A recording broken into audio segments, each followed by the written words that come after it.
Et d'abord, ces voix qui s'élèvent contre la guerre à Gaza, et ce sont des voix israéliennes, et pas n'importe lesquelles, celles d'anciens responsables de la sécurité en Israël. Ils s'opposent à la stratégie du Premier ministre Benjamin Netanyahou. Pour eux, cela suffit, il faut arrêter cette guerre. Julie Rans et Paul Lancin. Il est temps de finir cette guerre. Arrêtez la guerre. Ce sont d'anciens patrons du renseignement militaire, d'ex-chefs d'état-major de l'armée ou de la police. Plus de 550 anciens responsables sécuritaires israéliens demandent la fin de la guerre à Gaza. Lorsque nous avons atteint tous les objectifs militaires, lorsque nous avons obtenu une victoire militaire contre tous nos ennemis, cette guerre a cessé d'être une guerre juste et elle amène l'État d'Israël à la perte de sa sécurité et de son identité.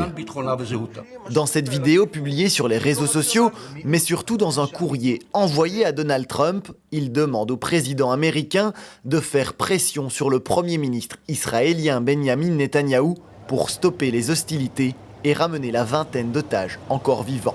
La pression militaire sur laquelle on comptait pour faire libérer les otages, la pression exercée sur le Hamas ne fonctionne pas. Le noyau dur, les éléments coriaces du Hamas continuent d'opérer dans Gaza et donc nous sommes dans la mauvaise direction. Il faut maintenant faire marche arrière, se retirer, cesser cette opération militaire. Reste à savoir quel accueil le Premier ministre israélien réservera à cet appel. Ces gens-là rappellent en quelque sorte qu'Israël est une démocratie, rappellent que tout le monde en Israël n'est pas favorable à Netanyahou et encore moins aux deux ministres fascisants qui lui tiennent d'ailes d'extrême droite, à savoir Smotrich et surtout Ben Gvir. Bon, mais encore une fois, d'un point de vue légal, d'un point de vue électoral, d'un point de vue institutionnel, je pense que ça ne peut pas avoir d'effet.